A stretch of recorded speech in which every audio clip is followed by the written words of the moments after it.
El motor de combustión ni ha muerto ni va a desaparecer. Podrá seguir vivo sustituyendo los combustibles fósiles por otros artificiales y sintéticos, los e-fuels. Son ecológicos, no contaminan y se extraen de recursos tan baratos como el agua o los residuos orgánicos. ¿Un milagro? No, se llama química.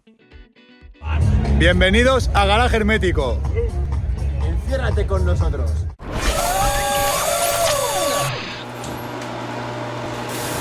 Se llama química, se llama tecnología, se llama imaginación, que nuestros políticos no nos lleven al huerto, porque el futuro del automóvil no es exclusivamente eléctrico, es multienergía. Y la alternativa más sostenible para mantener el inmenso parque móvil de vehículos con motores térmicos es alimentarlos con combustibles no contaminantes que no emitan CO2 ni emitan otros residuos. Ya lo hemos dicho en otros vídeos. A ver, es que es bastante sensato.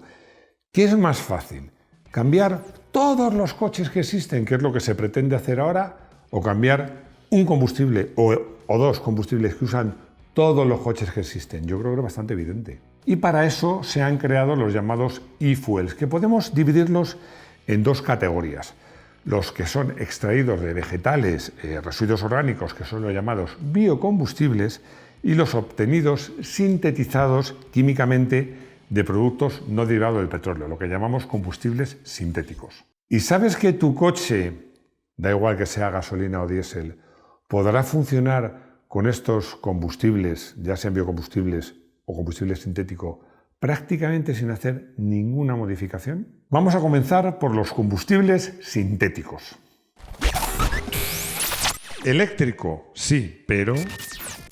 Este es un tema controvertido por presiones políticas, de grupos ecologistas, presiones económicas, porque, a ver, nos quieren hacer creer que la única vía de que los coches no contaminen es pasar todos los coches a modo eléctrico, digámoslo así, y crear unas infraestructuras carísimas e imposibles en los tiempos que se han marcado. Bueno, pues es que yo creo que esto es, si no imposible, muy difícil. Pero las petroleras ya trabajan para hacer esos combustibles sintéticos que se hacen directamente del agua y del aire. ¿Del agua y del aire? Menudo chollo. Pues la verdad es que no es ciencia ficción, es solo ciencia química, para ser más exactos, porque para crear combustible sintético se parte del agua que se separa por electrólisis, nos separamos el oxígeno del hidrógeno. Si la electricidad necesaria para este proceso procede de energías renovables, no hay impacto ambiental ninguno. Posteriormente, el hidrógeno obtenido se trata mediante un proceso químico que tiene un nombre que se llama síntesis de Fischer-Tropsch. Con ese nombre seguro que es complicado. Es complicado, pero lo vamos a tratar de explicar de forma sencilla. A ver, el hidrógeno se combina con el dióxido de carbono, con el CO2, que se ha recuperado de la atmósfera, y se produce un combustible base que es parecido al metano, que es muy fácil de transformar pues, en queroseno, gasoil o gasolina de forma totalmente ecológica. Os voy a dar cifras muy convincentes, creo yo que muy convincentes. Un litro de e-fuel produce 10,75 kilovatios hora de lo que podríamos llamar densidad energética. Vamos a hacer una comparación. Es decir, con solo 9,3 litros de e-fuel podemos almacenar la misma energía que una batería de 100 kilovatios hora, que es 55 veces más pesada. Y además, pesa 55 veces más si está cargada o si está descargada. ¿Cómo? ¿Cuándo y cuándo? Vamos con el cómo. A ver, frente al combustible tradicional, los combustibles sintéticos tienen, los creados artificialmente, un rendimiento un 12% superior al de, por ejemplo, la gasolina convencional a igualdad de volumen. Y además es posible mezclarlo con cualquier otro sistema, otro derivado del petróleo, de forma que podamos utilizarlo indistintamente en distintos motores. ¿Pura magia? ¿Lo podemos comprar ya? Bueno, ahora vamos con el cuándo, porque, a ver, aquí hay un problema. Está el problema de la ecología, pero luego está el problema de los precios, porque mientras el petróleo, que se llevan años diciendo que se va a acabar, pues no se va a acabar. mientras siga extrayéndose y siga moviéndose por todo el mundo, pues siempre va a ser probablemente más barato. Y como os digo, hay muchos intereses económicos detrás. Y las petroleras, por lo menos las importantes, se están preparando para el futuro. Bueno, Repsol, que como sabéis es la petrolera española, pues ya tiene muchos laboratorios trabajando en ello.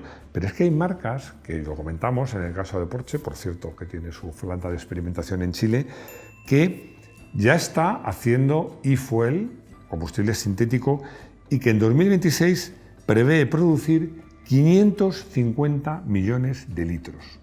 Ya hemos dicho el cuándo, más o menos. Porsche ha puesto una fecha, 2026. Ahora vamos a por el cuánto, porque claro, muchos diréis, bueno, pero esto está muy bien, pero ¿cuánto va a costar? Bueno, pues Porsche prevé que este combustible va a costar en el entorno de los 2 euros el litro. Algunos me diréis, hombre, Máximo, no es barato. Bueno, no es barato, depende. Tú imagínate la diferencia que hay entre un coche convencional de 15.000 euros y un eléctrico que cueste el doble. Con 15.000 euros de diferencia, anda que no tienes para comprar gasolina. Biocombustibles.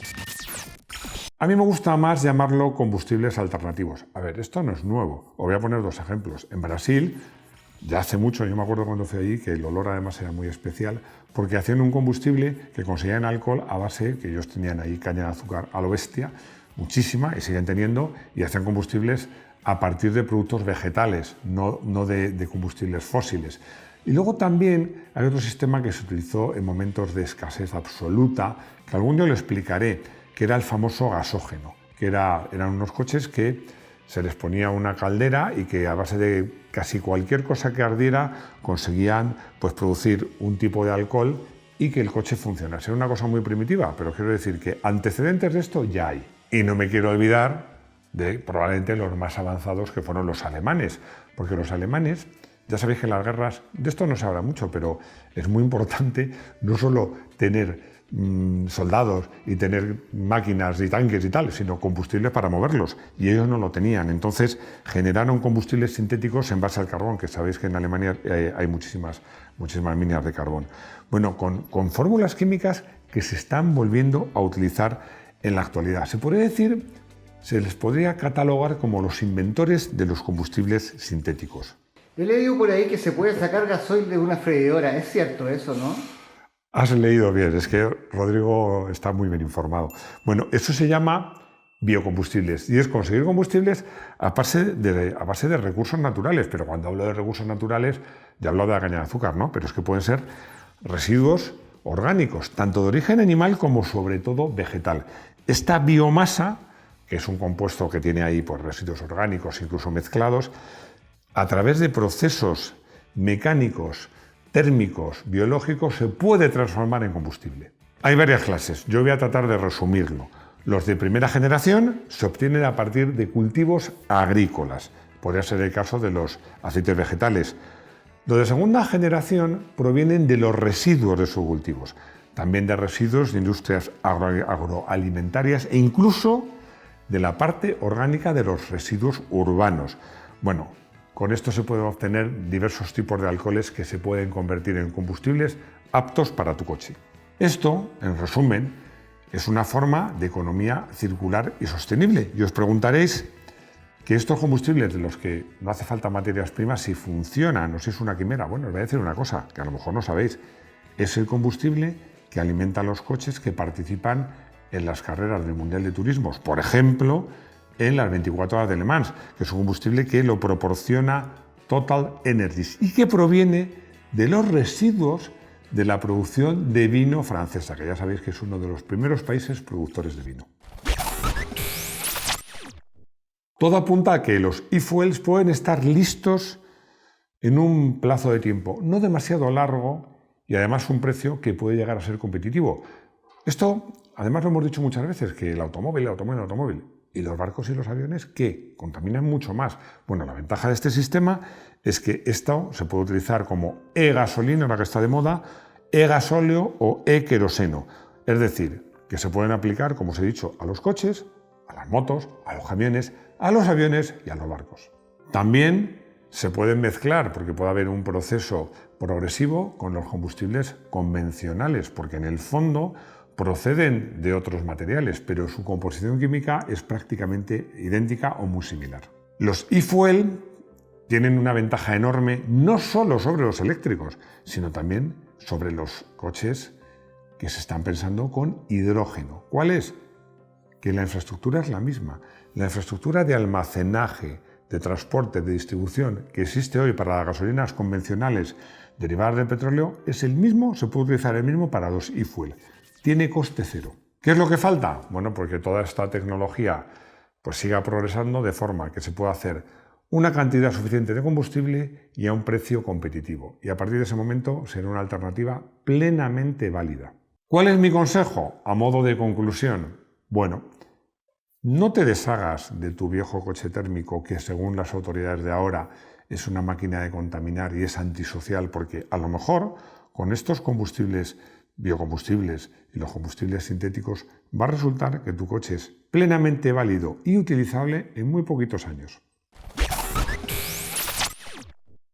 Voy a elegir un coche que estoy seguro que la gran mayoría de vosotros no conocéis. Se llama el Ford M-Car. Lo que sería en castellano podríamos traducir como el coche de cáñamo de Ford. Y es que no solo es que gran parte del coche estuviera hecho de cáñamo, sino que utilizaba un combustible derivado del cáñamo, que como sabéis es una planta de la misma familia que la marihuana. Y es que, entre otras cosas, la idea era acabar con esta droga utilizando las mismas plantaciones que se utilizaban para plantar esa droga para producir combustibles. Bueno, el combustible que se producía era etanol y el motor, eso sí, un pedazo de V8 que consumía etanol, rendía 60 caballos. En el consultorio, Mariano me hace una pregunta muy interesante, porque él dice que sirve una idea comprarse un coche de gasolina, está hablando de un coupé, que es un coche que dentro de no mucho no podrá usarse. Bueno, primero, te voy a decir dos cosas. La primera, ya te hemos contado que habrá combustibles sintéticos o biocombustibles que probablemente te permitan usar tu coche. Pero es que además, insisto en una cosa, la Agenda 2030 impide la venta de coches térmicos en el 2035, en el 2035, no su utilización. Así que, si tienes dinero y tienes capricho, cómprate un coupé y déjate de tonterías. Manuel, que me insiste en que le llame Manuel y no Manolo, me hace una pregunta que es ¿qué opino del sistema de hibridación que utiliza Renault, por ejemplo, en el Captur? Bueno, la pregunta de Manuel me viene muy bien para insistir en una cosa que cuando os encuentro os la digo, no me llaméis Maxi, no me gusta nada. ¿Máximo o Max? Max me gusta, Maxi no. Pero bueno, dicho esto, os voy a decir una cosa. He estado probando hasta ayer mismo un Renault Captur. Lo había probado con el sistema híbrido enchufable y lo he probado con el sistema híbrido convencional. No te voy a adelantar mucho, porque sí te adelanto que vamos a hacer un coche del día hablando de este coche, no del coche, sino del sistema de hibridación que me parece muy interesante y que funciona muy bien y que está inspirado en el de la Fórmula 1. Sí te voy a adelantar una cosa, me ha gustado mucho, más de lo que esperaba. Llegamos al final, donde voy a recordar que estamos haciendo un concurso con la revista 0 a 100. El premio, pedazo de premio, es una suscripción gratuita anual a la revista, que es trimestral, se vende online, 250 páginas, 4 números. ¿Qué hay que hacer? Muy fácil. Mandarnos un vídeo con el saludo que está al principio de nuestros vídeos. Muy sencillo, solo hacen falta 3 condiciones. Que sea horizontal, que tenga un buen audio y los más originales o los más divertidos pues tendrán prioridad. Nosotros elegiremos 10 finalistas y vosotros elegiréis el ganador. Y nada más. Os doy las gracias, como siempre, os damos las gracias por seguirnos, por estar ahí, por vuestros comentarios, por vuestros likes, por suscribiros y lo que digo siempre, que espero veros de nuevo en nuestro garaje hermético. Hasta pronto.